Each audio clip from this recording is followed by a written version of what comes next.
Hi Lorraine, thank you for joining me. Hi there, thank you. Nice You're to be welcome. here. Good. It's our Women Who Make It Happen series, episode 6.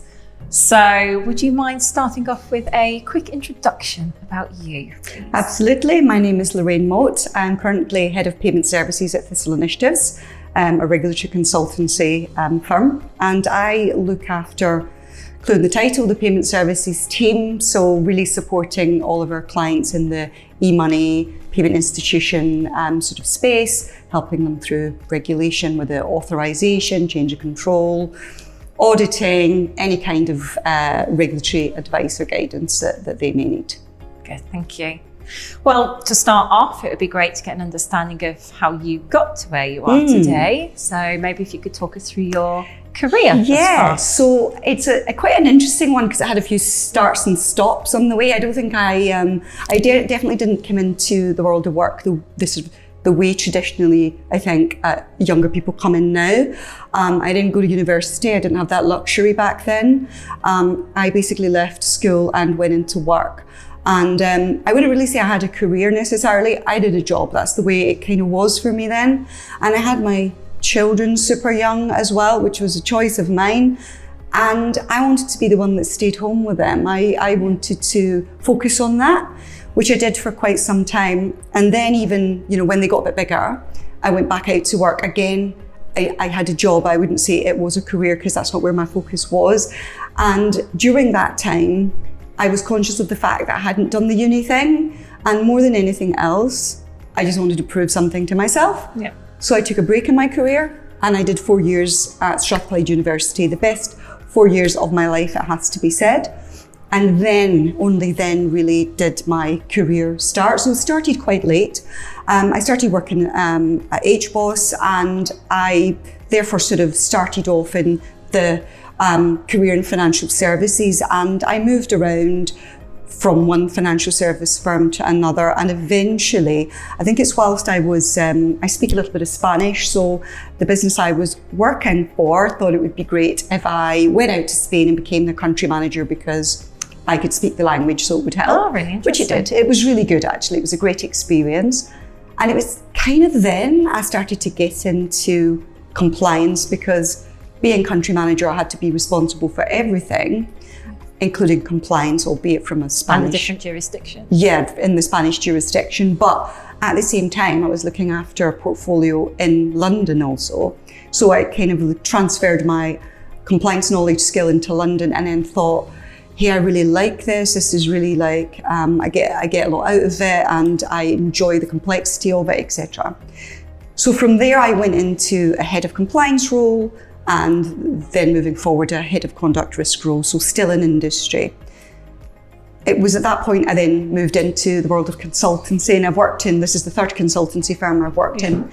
And I think what I love about it is the fact that I've worn several different hats in my career. I've been in several different roles in that side of the fence, the middle of the fence, and the other side of the fence. So I guess when I'm advising my clients, I'm kind of coming at it, I think, more pragmatically, maybe a bit more commercially, and just in a more rounded way. So I've kind of I've gotten here, I would say, probably accidentally, because I didn't necessarily make the choice that I wanted to go into compliance. It's kind of almost happened organically as I've gone through my career. But here I am, and it's a career I deeply enjoy and really love. Yeah, very good.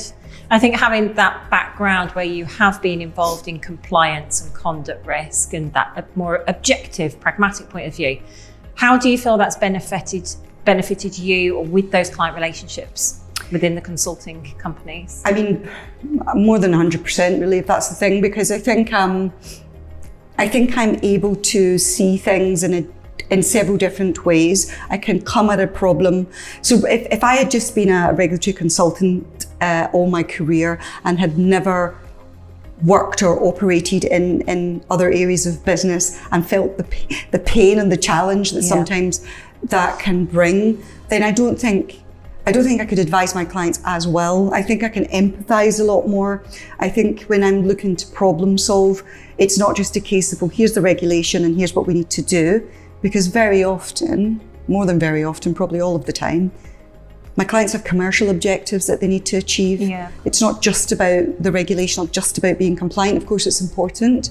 But my job then, I think, right, okay, let me use that experience, let me use my learnings from my past life to try and bring something a bit more reasonable to the table in terms of how you can achieve what you want to achieve, but still stay on the right side of the law in effect. So I think when I speak to clients, I think they get that from me as well. I think they understand, I guess they can see that knowledge and experience coming through when I'm dealing with them. That's the impression I get, and very often the feedback that I get as well. Yeah, and of course regulations are ever evolving. We host our roundtables. My goodness, yeah. Yeah, so the ability for you to be able to share that advice and impart that knowledge that you've had prior must surely be another differentiator almost for your clients to work with you as opposed to Completely. I think in many ways I speak their language. And I think, as you've mentioned, the world of compliance, it's just constantly transforming, isn't it? It's a moving platform, constantly revolving, sort of throwing out different solutions, many of which I really, and part of the reason why I really enjoy working, particularly in payment services for that reason, is because the regulation moves along with innovation and the technology. And the technology and innovation in the payment services sector, it's a moving platform all of the time. So I think being able to use that experience and staying on top of that and speaking their language, it really brings benefits. I think for what I do and what I'm able to deliver to the clients, for sure. Yeah. Well, you started off early in your career, obviously in banking institutions. Where did that interest in consulting come from? What was the catalyst for you? I think I was in a role, I wasn't unhappy necessarily where I was particularly, but it was a little bit one-dimensional. And I thought, well, it's getting a little bit tired. It's like, it's like a bit of Groundhog Day. I'm doing the same thing all of the time. And I just need something new and challenging.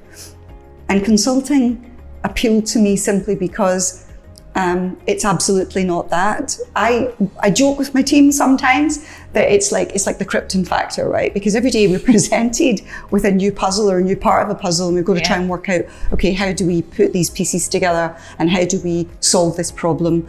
It's almost like, in some ways it's like being a lawyer, because you're looking at a piece of regulation, you're trying to understand it, you're trying to assimilate it, and then find a practical application of that.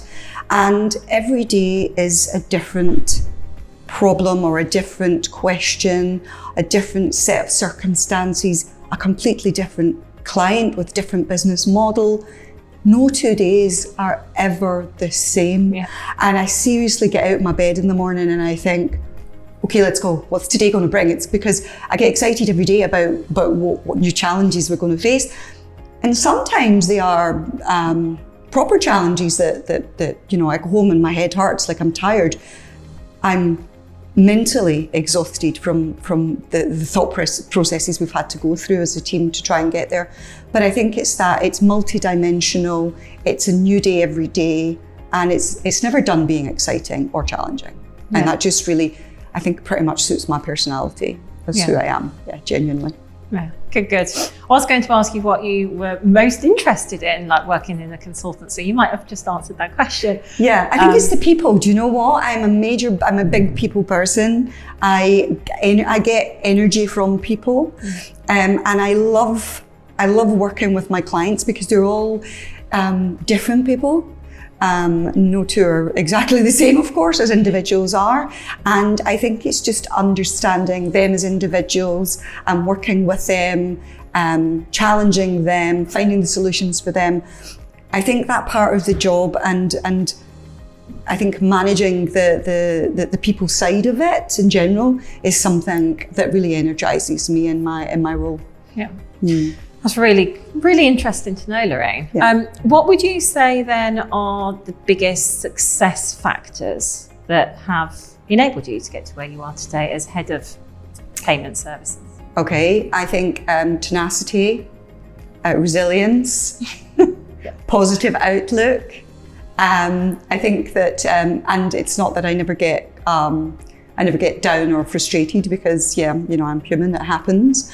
But I think most of the time, I don't like too much negative energy around me. It kind of sucks the life out of me. So I always try and find a more positive spin on everything, or finding that positive kind of way forward. But I think just by nature, I'm just a very positive, very energetic, always looking for a new challenge, a new direction, different ways of doing things. And I really, really get a buzz out of turning things around in a positive way for the clients, and seeing also my team deliver and do that for the clients that they support as well. It's just a major and important part of who I am and what I do in life in general, not just in my job, to be honest. Yeah, I think that positivity certainly translates into the team, and certainly as a head of, you will have team members who look up to you and aspire to be what you are at the moment. So I think that morale boost, that almost confidence boost, positivity is really important. So in terms of your team management, your leadership, what would you say your style is? My style of leadership is definitely very collaborative. Almost never hierarchical. There are times where I need to wear that hat and do my thing, but I love to be challenged. I always say, and I describe this to when we're having new hires coming into the team, and I ask them what kind of, how do they like to be managed? I ask exactly the same question. How do you want to be managed? And sometimes they ask me what kind of manager I am, and I always love that question because I love describing it. And I always say, look, I don't want a team that sit and nod along with me and, they never challenge my thinking. And seriously, if any one of my team were in here today, they would absolutely be nodding their heads along to this. It's like, challenge me. I'm open to that. And I'm not always going to have the right answers. I make mistakes too, or I might be going off piste somewhere. I think also the type of leader, sometimes I'm very much, I'm at the front of everything, and I guess I'm very self-aware that sometimes that may mean that someone needs to be hanging on to my coattails a little bit, and just to say, okay, you know what, maybe we should think about this a little. And I think the personalities in the team that I've got right now, they balance that very well. I think I've got a couple of individuals who are equally amazing in their own right, but they sort of challenge my energy, let me call it that, in a way that I think is quite constructive. Yeah. So I'm very much, we're a team. I'm part of that team. They know that I've got responsibilities and I've got a role that's important in terms of driving that forward. But it is most certainly a very inclusive, I would like to say nurturing from a developmental sort of perspective. Yeah. And everyone knows that they get the opportunity to have ownership, autonomy, hate micromanaging, hate to be micromanaged, and I hate to have to micromanage anyone. Yeah. So I want them to own it, really. And that would be really how I would describe my management style. Very good. Sounds very conducive to personal development for a lot of your team members as well. So. Yeah, and I've got a young chap in my team right now, and it's pretty much his first job, and so he's come out the world of work brand new, okay? And also the world of payment services brand new. And he's not even been with us a year. I think he maybe is a year early next year. And to see his growth already, it makes me smile every day. He has put his own heart and soul into it though. But to be able to support him, to watch him grow and to teach him, and even to give him the space to teach himself in many ways, it's just so rewarding. And that's the kind of team I want, you know. It's so fast paced, isn't it, in consulting and payments services? Generally, it's very modular. I would say so. There's no space for anyone that wants to sit still, really, that's the truth. It's so fast paced, it's so changeable. We try to be very proactive in everything, but of course we can only be as proactive as our clients allow us to be, and sometimes they're being reactive themselves and we get a bit of a panic call. It's a bit of a panic purchase, shall we say, and we need to be ready to react to that because in many cases their business is on the line, and how they respond and when they respond is an important element to that. So we need to be dynamic. We need to be ready. So it's not the kind of role for anyone that just wants to, plod along and sit there and do the same thing day in, day out. Yeah. How do you ensure then that you do appoint the right personalities? Also taking into account, the whole purpose of what we do here is the D&I policies as well, and ensuring that you've got the diversity. That's why we run this series. How do you ensure that you get that within your I think team? that's a really super important question, because when I think about it, I've been doing recruitment very, very recently, and I think that diversity is really significant. I think by getting the diversity point right, you're going to introduce better in terms of individual perspectives, innovation, creativity, problem solving. And I think that we all really need to think about that when we are recruiting. And we've got a great, HR business partner that makes sure that that's part of the agenda. But equally, as human beings, we are all capable of our own unconscious biases. Yeah. So I don't know if you're familiar with the halo or horn effect.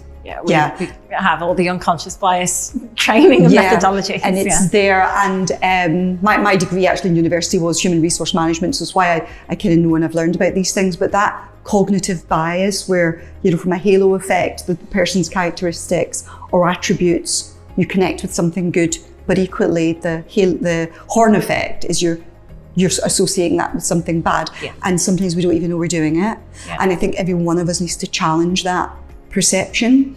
But I think it is really super important to make sure that you've got that diversity, not just of sex, not just of maybe age or ethnic background, whatever, but I think also socioeconomic background. We missed that one.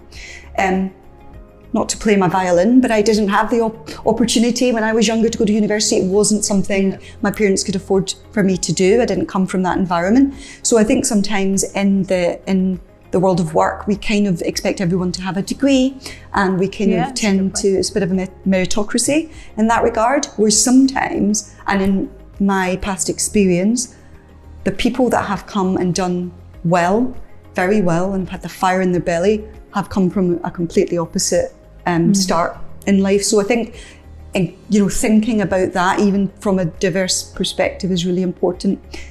At the moment in financial services, I think we do tend to have a bit of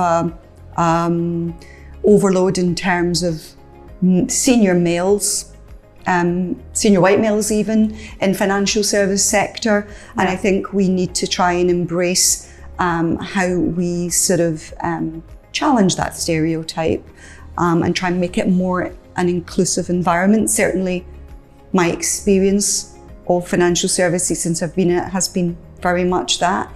As a female, I felt quite marginalised almost, particularly from the point of progression, gender pay differentials.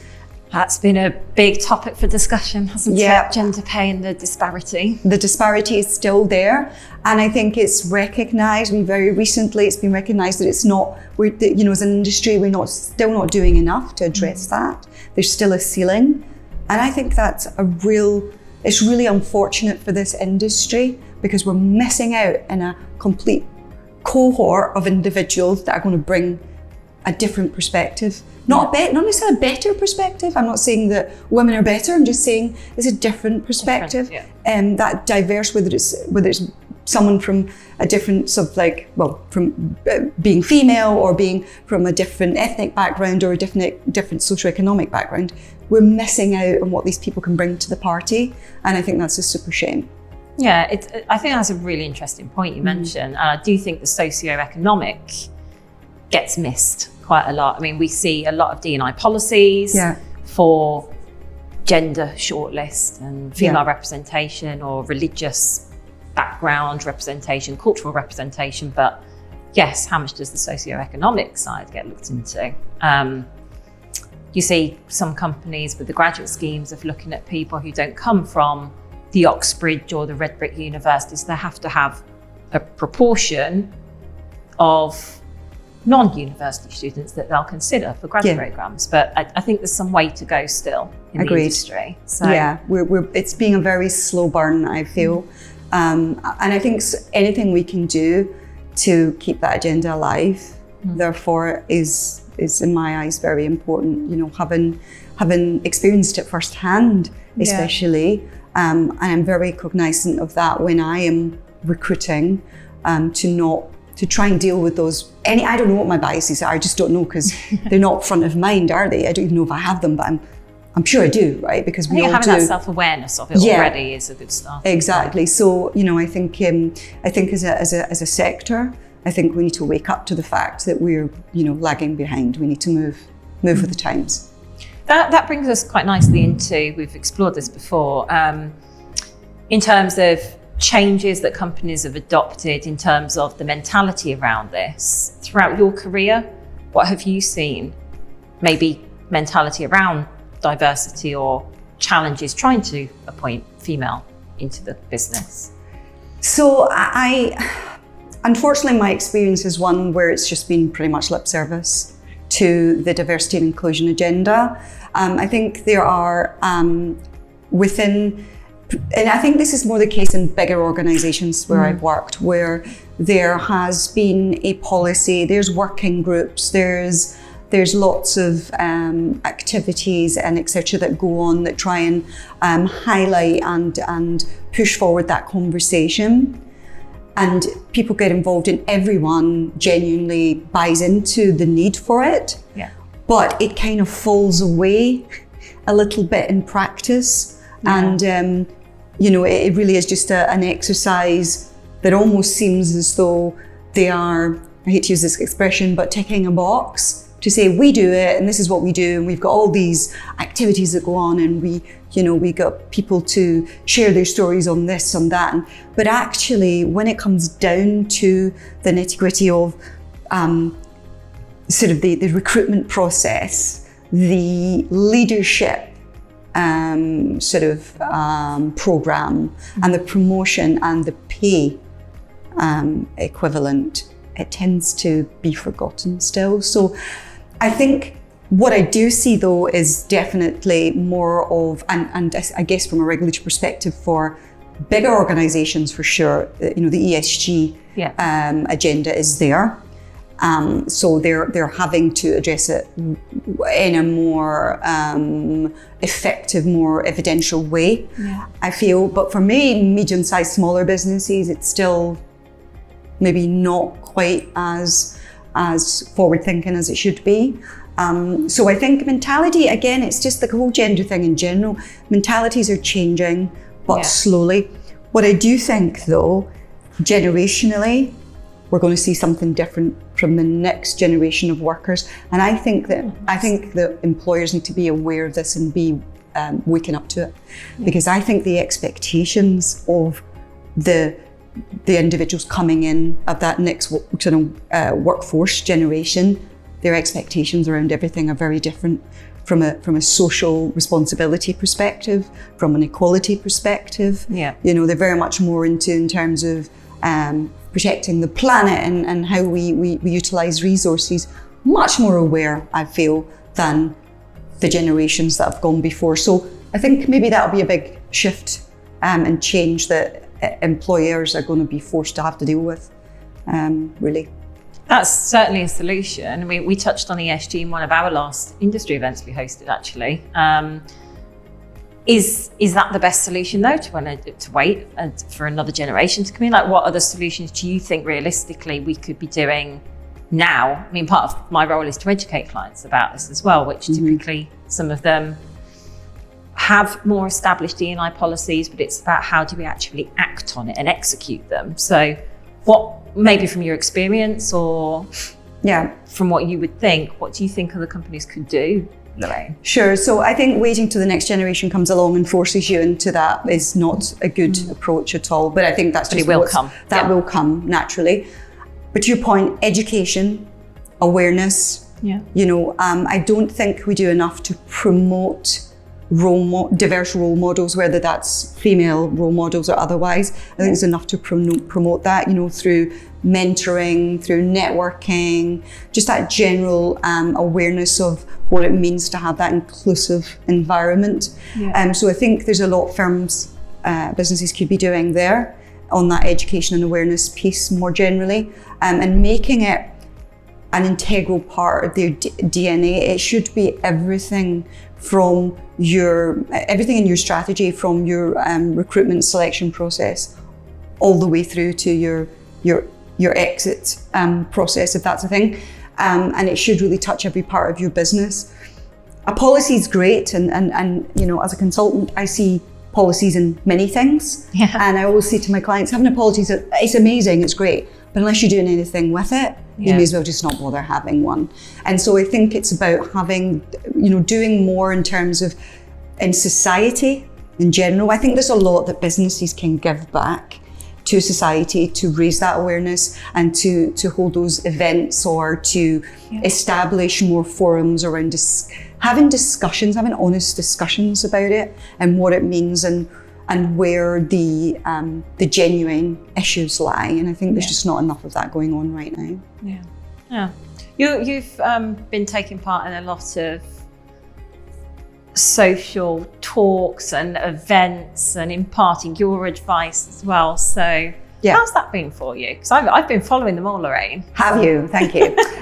So do you know what? I really enjoy getting that message out there. I really enjoy writing. I enjoy not necessarily, in my opinion, putting opinions out there, putting perspectives out there, and really just challenging the status quo really a little bit, maybe ruffling a few feathers even in the nicest possible way. And I think that by doing that, I'm hopefully, triggering some thoughts in people's heads, or just that awareness piece around, I haven't really thought too much about that. And I think I love to find unique angles, if there is one, of how to manage a situation or to think about a situation, because I know personally, when I'm looking at how I maybe even challenge myself, how my team, how we challenge each other, I always think about what's a different and unique way we can approach this? What's something there may be something we're not thinking about. And so when I'm writing and I'm putting out that thought leadership in that public domain, I'm really trying to challenge people's thinking and try to get them to encourage them to think uniquely about what that could mean for them and what they could be doing differently. So definitely something I enjoy doing, and also I think it's an important part of my role as a leader, but also as a consultant, I think, to make sure that we're sort of flying that flag and keeping the awareness alive. You mentioned, I just wanted to pick up on this, like challenge and ruffling feathers, maybe about the status quo. Have you ever, and if you have, then feel free to share, encountered a challenging situation throughout your career whereby it might have been down to the fact that you were a younger female in what was maybe a male-dominated industry? I know times are changing, and that's a great positive message for us. But have you? Or sadly, yes, and on more than one occasion. Very uncomfortable situations in some cases, it has to be said. Inappropriate use of language that is not okay. Do you think that might have been a generation thing previously when you were working in the banking environment without maybe as much D&I policy? No. I think I'm not sure whether we could call it a generational thing, because I think that was a situation that was being played out across generations, really. I think it was more about a financial services sector laddie mentality, sad to say, that existed, and it kind of perpetuated, because the male role models for younger men, and the younger men were just following suit and thought this is a jolly good laugh. And I think it was most uncomfortable in many ways to be a female in that environment, particularly where the financial services is generally, as we've discussed, a more male-dominated environment. Yeah, so to be a lone voice in that, it was slightly intimidating. And also, you know, in some ways it was kind of degrading and kind of hurtful as well, because you were being maybe overlooked also, you're being disregarded, your voice, you didn't have a voice, or your voice wasn't, what you had to say wasn't taken into consideration. That's a real shame. Or considered. It was really, really uncomfortable, and also not an environment, maybe different now. And I think also I'm a bit longer in the tooth now, so I think maybe from a confidence, but when you're a young woman in business and you're trying to get on in business, if you speak out against what you're facing into, and in one particular situation in particular, that would have been career limiting for me. If I had said or done anything about it, that would have been career limiting. So you're afraid to talk up, you're afraid to make a noise about it because of that. So you know, but as a younger person in particular, it's even worse, because I don't believe personally, and people are different, but I don't believe I had the same confidence in myself that I do now, as a slightly more mature lady. I'm definitely more equipped to stand up for myself and stand up against that kind of nonsense. Not that I've experienced that in a long time, but I think to your point, it wasn't generational, it was cultural. Definitely cultural. And I think it's starting to change, but as we've said already, just very, very slowly. Yeah. Well, positive signs. Yeah. But yes, let's hope more companies jump on the bandwagon. You touched upon role models. Yeah. So I had a few, both male and female. Yeah. What were they for you? What was your So I have had some really good male role models. There's one gentleman in particular, I mean, he passed away a long, long time ago, but he ran a business at one of the early jobs that I had. And I just loved him so much because he was just so real. He was so honest. He used to stand up and say, my most important asset in this business are my people. My people matter to me. Without them, I'm nothing. But he was just so honest and real. And I just loved the way he did business. Equally, I've had role models, female role models, which so interestingly, not necessarily always people that have managed me, so someone that more senior than me necessarily, although I will come back to that. I had a role model particularly, which is a young woman that I managed, and she's very successful now, she's doing really well. And she taught me a lot. She taught me a lot about myself. She taught me a lot about my own management skills. She taught me about people, just the way she did business, how to manage situations. And I used to just look at her and think, wow, like this is amazing. I'm, as much as, you know, you're looking to me for development and you know, career sort of choices, etc., which she did do. You've taught me so much in this process, and I think that's amazing. But I have to say that my first real female line manager role model, and I don't want this to sound cringy, but it's the truth, has been Sophie, our CEO, our group CEO, because we filmed her a few weeks ago. Yeah. And I just look at her and I think, she's a young, successful woman. She's got a very young family. She's balancing this amazing career trajectory that she's had. Like, she's gone from strength to strength. And she's managing her home life with that. And you know what? She does it every day with a smile on her face. And I can go into Sophie's office sometimes feeling like I've got the weight of the world on my shoulders. And I'll leave there thinking, I really don't know what my problem was. What did I go in there for in the first place?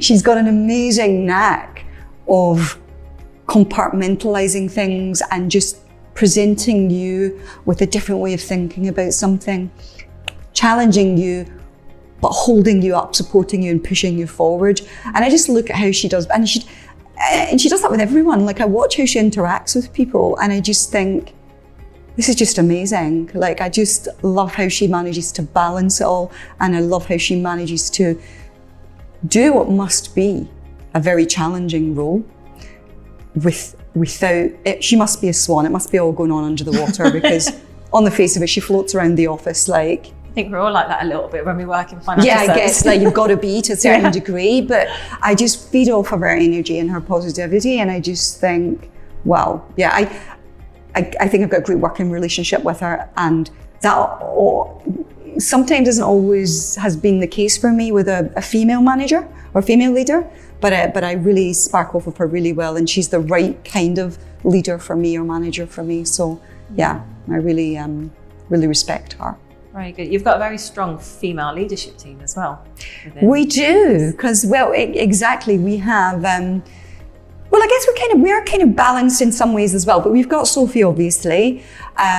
We have myself, we have our amazing head of financial crime, Jess. But then equally, we have our head of investment is a man, yes. Head of credit's a man. So, you know, we're kind of, in that regard, we are kind of balanced. But I think when it comes to strong female leaders, I think we've got, from a role model perspective, I think we've got quite a few we could talk about. We're quite a force of nature on occasions, I would like to say, but in a good way. Yeah, very good. Yeah. So nicely leading into, we've talked about younger females as well and role models. Maybe your parting words of wisdom, Lorraine, for younger female talent coming into the industry.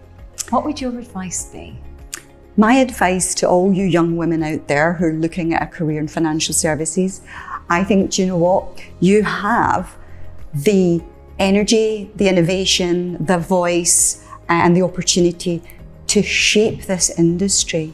To really, you've got the talent, the problem-solving skills, that unique creativity, everything that's taken, I think, to drive this sector in the right direction. I think that bringing all of that to financial services, to the world of financial services, I think be an absolute game changer. And I would like to encourage all the young women out there to get on board really, and to help change the shape of this already changing sector into something amazing. Yeah, and maybe following your footsteps as well, and not look at it limiting, like you do have a voice now. You have a voice, use your voice, use your voice, use your energy. You have a genuine contribution to make to this world of financial services. So use it, and don't be afraid, be bold, and stand up and be counted. Yeah. Excellent words of advice. Thank you, Lorraine. Thank you. Thank you for joining me. Thank you. It's been lovely.